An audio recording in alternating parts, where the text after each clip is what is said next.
প্রিয় বন্ধুরা, প্রীতি, সালাম এবং শুভেচ্ছা নেবেন। রূপান্তরের সত্যের এই পর্বটি ৫০০তম পর্ব। গত বছরের অক্টোবরে শুরু করে প্রায় ১৩ মাসের একটু বেশি এই যে এতদূর এসেছি, এর জন্য পুরোটা কৃতিত্বই আপনাদের, যারা আমার এই অনুষ্ঠানটি দেখেন। বর্তমানে অনেক ইউটিউব চ্যানেল, আপনাদের অনেক ব্যস্ততা, তারপরেও যে সময় বের করে রূপান্তরের সত্যের বিভিন্ন পর্ব আপনারা দেখেন, সেজন্য আমি কৃতজ্ঞ। আপনাদের সবাইকে আন্তরিক ধন্যবাদ।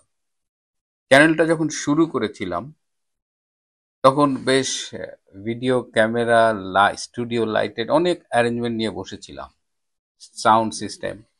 কিন্তু পরে দেখলাম যে এগুলো একা এত কিছু হ্যান্ডেল করা সম্ভব না। ক্যামেরার কে ফোকাস করবে, পরে এডিটিংটা কে করবে।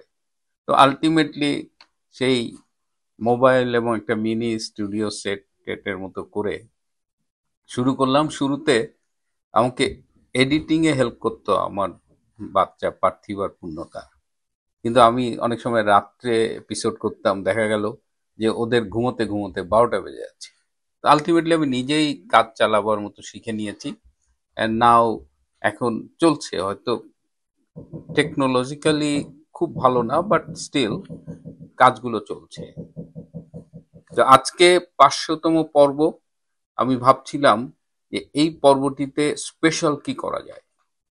তো আমার ভাবনার বেশি দূর ভাবতে হয়নি, অটোমেটিক কিছু ঘটনা ঘটে গেছে, যেটা আসলে এই ৫০০তম পর্বের স্পেশাল কিছু একটা হবার মতোই। গতকাল আপনারা ইতিমধ্যেই জানেন যে যমুনায় সেনা প্রধান জেনারেল ওয়াকার খান প্রধান উপদেষ্টা ডক্টর মোহাম্মদ ইউনূসের সাথে দেখা করেছে। সেই থেকে রাতভর একটা আলোচনা ছিল যে তাদের মধ্যে কি কথা হয়েছে। আমাকেও কয়েকজন নক করেছেন, আমি চেষ্টা করেছি আমার সূত্রে জানার। ডেফিনেটলি আগামীকাল ১৩ই নভেম্বর আওয়ামী লীগ লকডাউন ডেকেছে এবং সেই লকডাউন নিয়ে দেশে বিদেশে ব্যাপক আলোচনা হচ্ছে। সুতরাং দুজনের আলোচনার মধ্যে সেই লকডাউন নিয়েও কথা হয়েছে। আপনারা জানেন সেনাবাহিনী অলরেডি 50% উইথড্র করেছে, বাকি 50% রাখার জন্য নানা রকমের চেষ্টা চলছে এবং তারা এখন পর্যন্ত আছে। তো কালকের পরিস্থিতি কিভাবে সামলাবে, বিজিবি কোথায় কোথায় মোতায়েন করবে, এসব বিষয়ে আলোচনা হয়েছে। তবে গুরুত্বপূর্ণ যে আলোচনাটি হয়েছে, কথা প্রসঙ্গে জেনারেল ওয়াকার খান ডক্টর ইউনূসকে বলেছেন, স্যার, বর্তমানে দেশের যে অবস্থা এবং আন্তর্জাতিক যে পরিস্থিতি, তাতে বোধহয় আপনার চলে যাওয়াই মঙ্গল। আর বাংলাদেশ এই মুহূর্তে যেখানে দাঁড়িয়ে আছে, তাতে যে কোনো সময় সামরিক আক্রমণের শিকার হতে পারে। প্লাস যাদের নেপথ্য পৃষ্ঠপোষকতায় এই গত বছরের জুলাই আগস্টের জঙ্গি অভ্যুত্থানটি হয়েছিল, তারাও সেই ডিপ স্টেট তাদের পলিসি বদলেছে।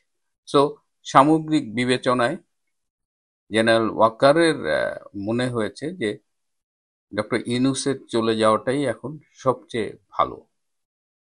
আপনারা যারা আমার অনুষ্ঠানটি নিয়মিত দেখেন, তারা জানেন যে কদিন আগে একজন উচ্চ পদস্থ সামরিক কর্মকর্তা, যে জেনারেলরা, লেফটেন্যান্ট জেনারেল এবং জেনারেল ওয়াকারদের যে ভার্চুয়াল মিটিং হয়েছিল, সেই মিটিংয়ে তারা কিছু কথা বলেছিল। যেমন আর্মি কোনো বিতর্কিত নির্বাচনের অংশ হতে চায় না, আর্মি চায় একটা ইনক্লুসিভ নির্বাচন, এরকম কিছু আলোচনা হয়েছিল। এবং সেই সেই ভার্চুয়াল আলোচনার ভিডিওটা জেনারেল ওয়াকার সেই উচ্চপদস্থ সামরিক কর্মকর্তাকে দিয়ে যমুনায় ডক্টর ইউনূসের কাছে পাঠিয়েছিলেন।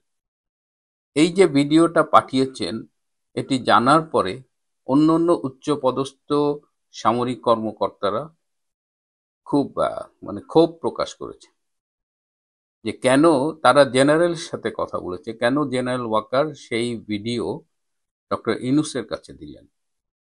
আমার যেটা মনে হয় যে জেনারেল ওয়াকার, যেহেতু তার অনেকগুলো মুখ, তাকে চেনা খুব কঠিন, এবং যেহেতু তার অন্তরে জামাত, সে ডক্টর ইউনূসের কাছে ওই ভিডিও দিয়ে বলেছে যে, বোঝাতে চেয়েছে যে আমি কি করব, এটা সবার ধারণা। So he is playing all around. তো এটা তিনি বলেছেন। ডক্টর ইউনূস এই কোনো কমেন্ট করেননি, এটা শুনেছেন, কিন্তু তিনি বলেননি যে হ্যাঁ যাওয়া উচিত বা অনুচিত। কিন্তু আমার এই প্রসঙ্গে আমার কিছু ব্যক্তিগত অবজারভেশন আছে। ডক্টর ইউনূস একজন প্রচন্ড ক্ষমতা লোভী লোক। তিনি কোনো একটা পদে বসলে সেটা ছাড়তে চান না। এই যে গ্রামীণ ব্যাংকের তিনি যে এমডি ছিলেন, রিটায়ারমেন্টের বয়স ছাড়িয়ে আরো অনেক পরেও তিনি কিন্তু এই পদ থেকে সরতে চাননি। সরকার তাকে সরিয়ে দিয়েছে, তার বিরুদ্ধে তিনি আইনি লড়াই করেছেন এবং সর্বোচ্চ পর্যায় পর্যন্ত। পরে আইনি ভাবে হেরে তিনি এই পদটি ছেড়েছেন। সুতরাং তার মতো একজন লোভী লোক এবং প্রচন্ড গোয়ার, কারো কথা শোনে না, প্রচন্ড প্রতিহিংসা পরায়ণ একজন মানুষ, এবং তিনি যে কারো কথা শুনে এই চিফ অ্যাডভাইজারের মতো একটা লাভজনক পদ ছেড়ে চলে যাবেন, এটা মনে হয় না কেউ বিশ্বাস করে। এর আগে তিনি আওয়ামী লীগের 15 বছর 6 মাস 8 দিনে অর্থনৈতিকভাবে যতটা ক্ষতির সম্মুখীন হয়েছেন, এই জরিমানা টানা দেওয়া, তিনি নাকি প্রত্যেকটা টাকা সুদে আসলে সরকারি কোষাগার থেকে আদায় করে নিয়েছেন এবং এর সব ডকুমেন্ট গভর্নমেন্টের কাছে আছে। তিনি কারো কথা শোনেন না। তিনি তার কারণে অনেক আন্তর্জাতিক মিত্র শত্রুতে পরিণত হয়েছে। তিনি তিনি যেটা বোঝেন তার বাইরে কোনো কিছুতেই তিনি কান দেন না। এমনকি উপদেষ্টাদের সাথেও তার নানান বিষয়ে মত পার্থক্য দেখা গেছে। এই যে আমরা বলছি যে আলী রিয়াজ পালিয়ে গেছেন, কিন্তু শুনলাম যে ডক্টর আলী রিয়াজ নাকি ইউনূসের উপরে অভিমান করে চলে গেছেন। So he is a man like that. সে প্রচন্ড স্বার্থপর। তো এই লোকটাকে কিভাবে ক্ষমতা থেকে সরাবেন? এই যে আওয়ামী লীগকে যে কার্যক্রম নিষিদ্ধ করা হয়েছে আওয়ামী লীগের, এটা একক ডক্টর ইউনূসের সিদ্ধান্ত হয়েছে। উপদেষ্টা পরিষদ কিন্তু ডিবেট করেছে অনেকে যে না, এই সিদ্ধান্তটা ভালো হচ্ছে না, but he didn't listen to anyone. এবং এনসিপি, জামাত, শিবির এদের দিয়ে রাজপথে একটা নাটক সাজিয়ে তিনি আওয়ামী লীগের কার্যক্রম নিষিদ্ধ করিয়াছেন।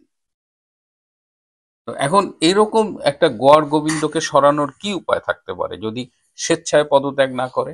আবার তিনি যে আগামী বছর ফেব্রুয়ারিতে নির্বাচন দিয়ে সসম্মানে চলে যাবেন, সেই সম্ভাবনাও কিন্তু খুব ক্ষীণ, প্রায় শূন্যের কোঠায়। কারণ ইতিমধ্যে আপনারা লক্ষ্য করেছেন যে এই গণভোট, জুলাই সনদ, এইসব নিয়ে তিনি এমন পরিকল্পিতভাবে কিছু জটিলতার সৃষ্টি করছেন যাতে সঠিক সময়ে নির্বাচনটা না হয়। আগামী 20শে নভেম্বর আমাদের হাইকোর্টের অ্যাপিল ডিভিশন একটা অবজারভেশন দেবেন কেয়ারটেকারের ব্যাপারে, কেয়ারটেকার সরকারের অধীনে নির্বাচনের ব্যাপারে। সেইটা যদি দেয় এবং সেইটা যদি এবারেই ইমপ্লিমেন্ট করে, তাহলে হয়তো ডক্টর ইউনূস সরে যাবে এবং দেশের জন্য মঙ্গল হবে। সেটা নিয়ে আমি আলাদা একটা এপিসোডে কথা বলবো। কিন্তু সেটা যদি না হয়, তাহলে ডক্টর ইউনূসকে সরাবেন কি করে? আমি তো অস্ত্রের মুখে তাকে সরানো ছাড়া কোনো বিকল্প দেখছি না। এবং বাংলাদেশে এর আগে অন্তত 3জন রাষ্ট্রপতিকে অস্ত্রের মুখে সরানো হয়েছে। 1975 সালের 3রা নভেম্বর যখন খালেদ মোশাররফরা বিপ্লব করলেন, তখন কিন্তু মুস্তাককে অস্ত্রের মুখে ক্ষমতা থেকে সরানো হয়েছে। আবার পরবর্তীতে এই 1975 সালের 6ই নভেম্বর বিচারপতি সায়েম রাষ্ট্রপতির দায়িত্ব নেন এবং 1977 সালের 21শে এপ্রিল পর্যন্ত বিচারপতি সায়েম রাষ্ট্রপতি ছিলেন। এবং সেই সময় একটা মিটিংয়ে বিচারপতি সায়েম বলেছিলেন, জিয়াউর রহমান তখন প্রধান সামরিক আইন প্রশাসক, তো বিচারপতি সায়েম বলেছিলেন যে আমাদের 6 মাসের মধ্যে নির্বাচন দেওয়া উচিত, একটা নির্বাচিত সরকার আসুক। সেই দিন রাত 2টোর সময় জিয়াউর রহমান বঙ্গভবনে গিয়ে বিচারপতি সায়েমকে বলেছিলেন যে ইউ লুক ভেরি টায়ার্ড, আপনাকে খুব ক্লান্ত দেখাচ্ছে, I think you should resign বলে পদত্যাগপত্রে সাইন নিয়েছিলেন। এরপরে 1982 সালের 24শে মার্চ সেই এরশাদ গিয়ে সেই সময়ের বিএনপির রাষ্ট্রপতি বিচারপতি আব্দুস সাত্তার তাকে অস্ত্রের মুখে পদত্যাগে বাধ্য করেছিলেন। সেই সময় বিচারপতি সাত্তার শুনেছি যে হি রিয়াক্টেড সিরিয়াসলি, আবার তিনি নাকি সেন্সলেস হয়ে গিয়েছিলেন এবং তিনি বলেছেন যে সংবিধানের কোন ধারায় আপনারা এটা করছেন, বাট এরশাদ অস্ত্রের মুখে তাকে সরিয়ে দিয়েছে। তো এখন এমন একটা পরিস্থিতি চলে গেছে, এমন একটা পরিস্থিতির মুখোমুখি বাংলাদেশ যে ডক্টর ইউনূস যদি স্বেচ্ছায় না যায় তাহলে হয়তো তাকে সরিয়ে দিতে হবে, কিন্তু তাকে গান পয়েন্টে সরাবে কে?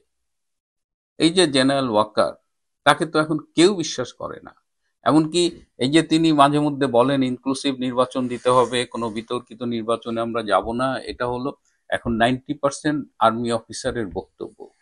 তিনি তাদের হয়ে এই কথাগুলো বলেন, কিন্তু তিনি কি আসলেই অন্তরে এই কথাটা বিশ্বাস করেন? জেনারেল ওয়াকারের ধ্যান জ্ঞান একটাই, সেটা হলো জামাতকে ক্ষমতা আনা। কিন্তু সে একটু বাটে পড়ছে, একদিকে তার বাহিনী তার পক্ষে নাই, আর একদিকে তিনি এতদিন যে বলতেন মার্কিন ডিপ স্টেট, মার্কিন ডিপ স্টেট, মার্কিন ডিপ স্টেট, এখন মার্কিন ডিপ স্টেটের পলিসিও বদলে গেছে।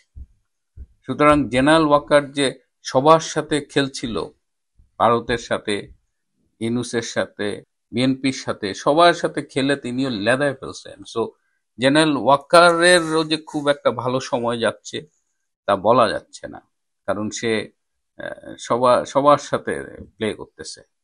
তো এই অবস্থায় এখন বাংলাদেশ যেখানে এসে দাঁড়িয়েছে, সেখানে doctor Yunus has to go, তাকে যেতে হবে বাংলাদেশের বৃহত্তর মঙ্গলের জন্য। কিন্তু তার প্রস্থানটা কিভাবে হবে সেটাই এখন মিলিয়ন ডলার প্রশ্ন। প্রিয় বন্ধুরা, ভালো থাকবেন, সুস্থ থাকবেন। 500তম পর্বে আবারও সবাইকে শুভেচ্ছা, সাথে থাকবার জন্য, পাশে রাখবার জন্য ধন্যবাদ। ভালো থাকবেন, সুস্থ থাকবেন, তার চেয়েও জরুরি হলো নিরাপদে থাকবেন। সবাইকে অনেক ধন্যবাদ।